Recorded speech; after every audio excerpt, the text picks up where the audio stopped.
2 à 45.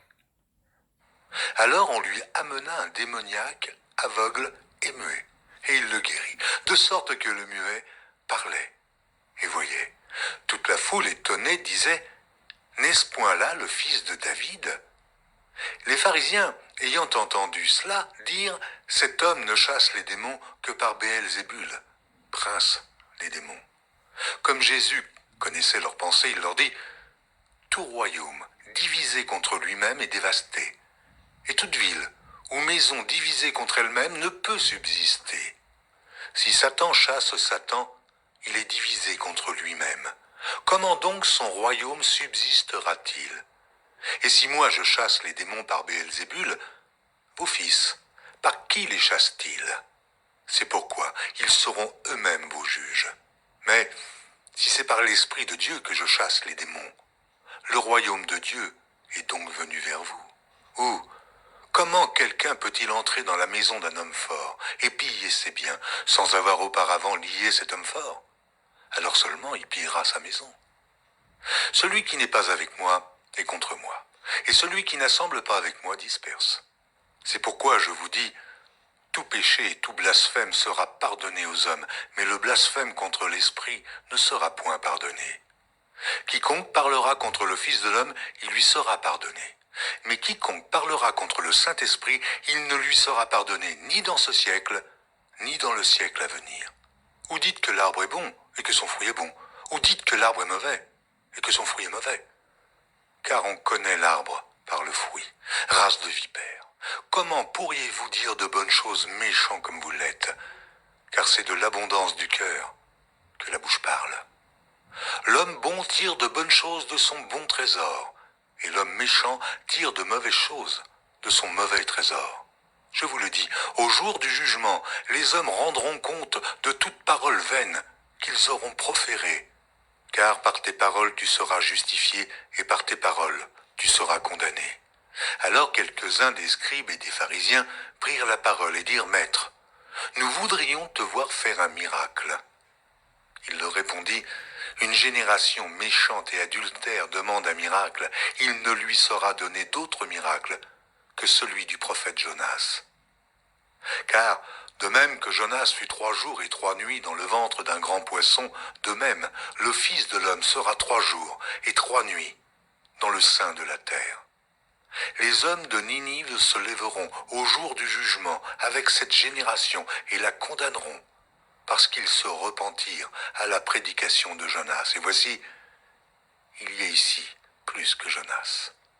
La reine du Midi se lèvera au jour du jugement avec cette génération et la condamnera, parce qu'elle vint des extrémités de la terre pour entendre la sagesse de Salomon. Et voici, il y a ici plus que Salomon. Lorsque l'esprit impur est sorti d'un homme, il va dans des lieux arides, cherchant du repos. Il n'en trouve point. Alors il dit, je retournerai dans ma maison, d'où je suis sorti. Et quand il arrive, il la trouve vide, balayée, et en est. Il s'en va, et il prend avec lui 7 autres esprits plus méchants que lui. Il entre dans la maison, s'y établissent. Et la dernière condition de cet homme est pire que la première.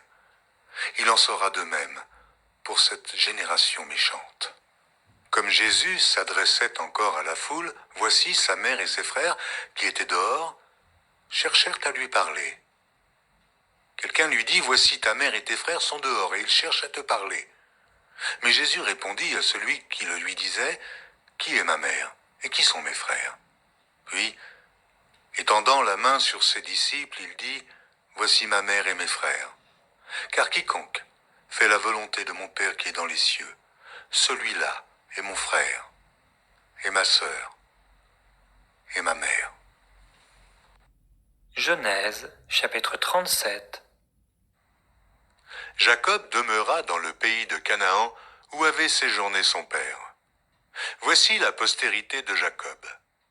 Joseph, âgé de 17 ans, faisait paître le troupeau avec ses frères.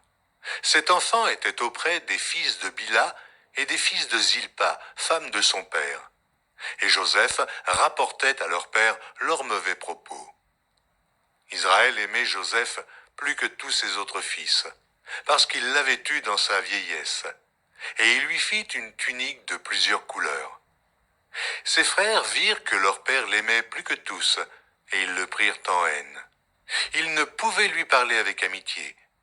Joseph eut un songe, et il le raconta à ses frères qui le haïrent encore davantage. Il leur dit, « Écoutez donc ce songe que j'ai eu. Nous étions alliés des gerbes au milieu des champs, et voici, ma gerbe se leva et se tint debout, et vos gerbes l'entourèrent et se prosternèrent devant elle. » Ses frères lui dirent, « Est-ce que tu régneras sur nous? Est-ce que tu nous gouverneras? » Et ils le haïrent encore davantage à cause de ses songes et à cause de ses paroles. Il eut encore un autre songe, et il le raconta à ses frères. Il dit, « J'ai eu encore un songe, et voici, le soleil, la lune et 11 étoiles se prosternaient devant moi. » Il le raconta à son père et à ses frères. Son père le réprimanda et lui dit, « Que signifie ce songe que tu as eu? Faut-il que nous venions, moi, ta mère et tes frères, nous prosterner en terre devant toi? » Ses frères eurent de l'envie contre lui, mais son père garda le souvenir de ces choses. Les frères de Joseph étant allés à Sichem pour faire paître le troupeau de leur père, Israël dit à Joseph, « Tes frères ne font-ils pas paître le troupeau à Sichem? Viens, je veux t'envoyer vers eux. » Et il répondit, « Me voici. » Israël lui dit, « Va, je te prie, et vois si tes frères sont en bonne santé, et si le troupeau est en bon état. Et tu m'en rapporteras des nouvelles. » Il l'envoya ainsi de la vallée d'Hébron, et Joseph alla à Sichem. Un homme le rencontra. Comme il errait dans les champs, il le questionna en disant, « Que cherches-tu? » Joseph répondit, « Je cherche mes frères. Dis-moi, je te prie, où ils font paître leurs troupeaux. » Et l'homme dit, « Ils sont partis d'ici, car je les ai entendus dire, allons à Dothan. » Joseph alla après ses frères, et il les trouva à Dothan. Ils le virent de loin, et, avant qu'il fût près d'eux, ils complotèrent de le faire mourir. Ils se dirent l'un à l'autre, « Voici le faiseur de songes qui arrive. Venez maintenant, tuons-le, et jetons-le dans une des citernes. Nous dirons qu'une bête féroce l'a dévoré, et nous verrons ce que deviendront ses songes. » Ruben entendit cela, et il le délivra de leurs mains. Il dit, « Ne lui ôtons pas la vie. » Ruben leur dit, « Ne répandez point de sang. Jetez-le dans cette citerne qui est au désert, et ne mettez pas la main sur lui. » Il avait dessein de le délivrer de leurs mains pour le faire retourner vers son père. Lorsque Joseph fut arrivé auprès de ses frères, ils le dépouillèrent de sa tunique, de la tunique de plusieurs couleurs qu'il avait sur lui. Ils le prirent et le jetèrent dans la citerne. Cette citerne était vide.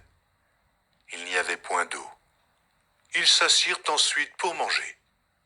Ayant levé les yeux, ils virent une caravane d'Ismaélites venant de Galaad. Leurs chameaux étaient chargés d'aromates, de baume et de myrrhe, qu'ils transportaient en Égypte. Alors Juda dit à ses frères, « Que gagnerons-nous à tuer notre frère et à cacher son sang? Venez, vendons-le aux Ismaélites et ne mettons pas la main sur lui, car il est notre frère, notre chair. » Et ses frères l'écoutèrent. Au passage des marchands madianites, ils tirèrent et firent remonter Joseph hors de la citerne. Et ils le vendirent pour 20 sicles d'argent aux Ismaélites, qui l'emmenèrent en Égypte. Ruben revint à la citerne, et voici, Joseph n'était plus dans la citerne. Il déchira ses vêtements, retourna vers ses frères et dit, « L'enfant n'y est plus, et moi, où irai-je » Ils prirent alors la tunique de Joseph, et, ayant tué un bouc, ils plongèrent la tunique dans le sang. Ils envoyèrent à leur père la tunique de plusieurs couleurs, en lui faisant dire, « Voici ce que nous avons trouvé.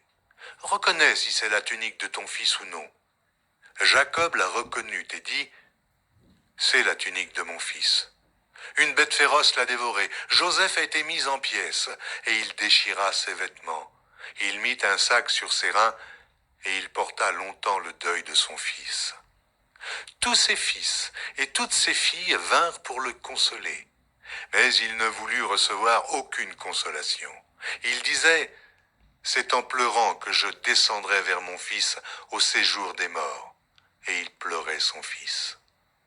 Les Madianites le vendirent en Égypte à Potiphar, officier de Pharaon, chef des gardes. Genèse, chapitre 38. En ce temps-là, Judas s'éloigna de ses frères et se retira vers un homme d'Adulam, nommé Hira. Là, Judas vit la fille d'un Cananéen nommé Shua. Il la prit pour femme et alla vers elle. Elle devint enceinte et enfanta un fils qu'elle appela Er. Elle devint encore enceinte et enfanta un fils qu'elle appela Onan. Elle enfanta de nouveau un fils qu'elle appela Shéla. Judas était à Zib quand elle l'enfanta. Judas prit pour Er, son premier-né, une femme nommée Tamar. Er, premier-né de Judas, était méchant aux yeux de l'Éternel, et l'Éternel le fit mourir.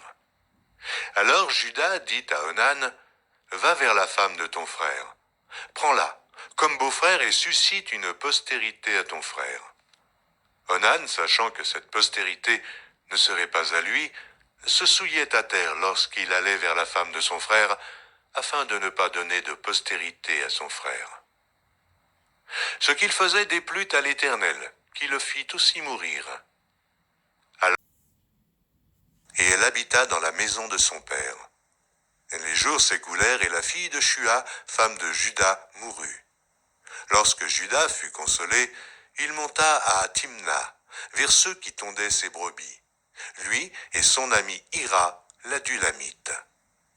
On en informa Tamar et on lui dit, « Voici ton beau-père qui monte à Timna pour tondre ses brebis. » Alors elle ôta ses habits de veuve, elle se couvrit d'un voile et s'enveloppa, et elle s'assit à l'entrée d'Énaïm sur le chemin de Timna, car elle voyait que Shéla était devenu grand, et qu'elle ne lui était point donnée pour femme. Judas la vit et la prit pour une prostituée, parce qu'elle avait couvert son visage. Il l'aborda sur le chemin et dit, « Laisse-moi aller vers toi. » Car il ne connut pas que c'était sa belle-fille. Elle dit, « Que me donneras-tu pour venir vers moi ?» Il répondit, « Je t'enverrai un chevreau de mon troupeau. » Elle dit, « Me donneras-tu un gage jusqu'à ce que tu l'envoies ?» Il répondit, « Quel gage te donnerai-je » Elle dit, « Ton cachet, ton cordon et le bâton que tu as à la main. » Il les lui donna, puis il alla vers elle, et elle devint enceinte de lui. Elle se leva et s'en alla. Elle ôta son voile et remit ses habits de veuve. Judas envoya le chevreau par son ami l'Adulamite pour retirer le gage des mains de la femme, mais il ne la trouva point. Il interrogea les gens du lieu en disant, « Où est cette prostituée qui se tenait à Énaïm sur le chemin ?» Ils répondirent, « Il n'y a point eu ici de prostituée. » Il retourna auprès de Judas et dit, « Je ne l'ai pas trouvée. » Et même les gens du lieu ont dit, « Il n'y a point eu ici de prostituée. » Judas dit, « Qu'elle garde ce qu'elle a. Ne nous exposons pas au mépris. Voici, j'ai envoyé ce chevreau et tu ne l'as pas trouvé. » Environ 3 mois après, on vint dire à Judas, « Tamar, ta belle-fille, s'est prostituée, et même la voilà enceinte à la suite de sa prostitution. » Et Judas dit, « Faites-la sortir et qu'elle soit brûlée. » Comme on l'amenait dehors, elle fit dire à son beau-père, « C'est de l'homme à qui ces choses appartiennent que je suis enceinte. Reconnais, je te prie, à qui sont ce cachet. » Judas les reconnut et dit, « Elle est moins coupable que moi, puisque je ne l'ai pas donnée à Shéla, mon fils. » Et il ne la connut plus. Quand elle fut au moment d'accoucher, voici, il y avait 2 jumeaux dans son ventre. Et pendant l'accouchement, il y en eut un qui présenta la main. La sage-femme la prit et y attacha un fil cramoisi en disant, « Celui-ci sort le premier. » Mais il retira la main et son frère sortit. Alors la sage-femme dit, « quelle brèche as-tu faite? Et elle lui donna le nom de Pérette. Ensuite sortit son frère qui avait à la main le fil cramoisi, et on lui donna le nom de Zérach. Psaume chapitre 16. Hymne de David. Garde-moi, ô Dieu, car je cherche en toi mon refuge. Je dis à l'Éternel, tu es mon Seigneur, tu es mon souverain bien.